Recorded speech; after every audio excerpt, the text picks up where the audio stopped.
அஸ்ஸலாமு அலைக்கும் வரஹ்மத்துல்லாஹி வபரகாத்துஹு.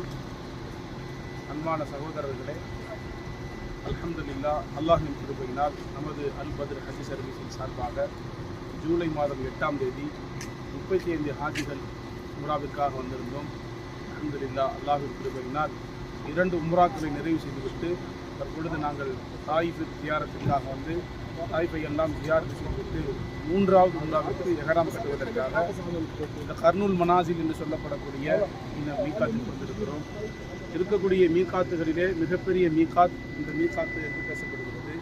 சைலுல் கபீர் என்று அழைக்கப்படக்கூடிய இந்த மீகாத்திற்கு அதிகமான ஹாஜிகள் தாயிஃப் நகரம், அதற்கு பின் இருக்கக்கூடிய யமன் தேசங்கள், அரபு தேசங்களில் இருந்து ஏராளமான இஸ்லாமிய சகோதரர்கள் எஹ்ராம் கட்டக்கூடிய ஒரு அற்புதமான இந்த மீகாத் இருப்பதிலேயே மிகப்பெரிய மீகாத்தாக கருதப்படுகிறது.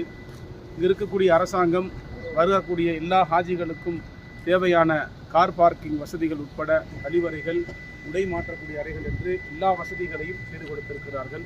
அல்ஹம்துலில்லாஹ், நமது அல் பத்ர் ஹஜ் சர்வீஸின் சார்பாக 35 ஹாஜிகள் இப்பொழுது 3வது உம்ராவிற்காக இங்கு இஹ்ராம் கட்டுவதற்காக நாங்கள் வந்திருக்கிறோம். அருமையான ஏற்பாடு. வல்ல ரஹ்மான் இது போன்ற அற்புதமான வாய்ப்பை நம் எல்லோருக்கும் வழங்கி அருள் புரிவானாக. ஆமீன்.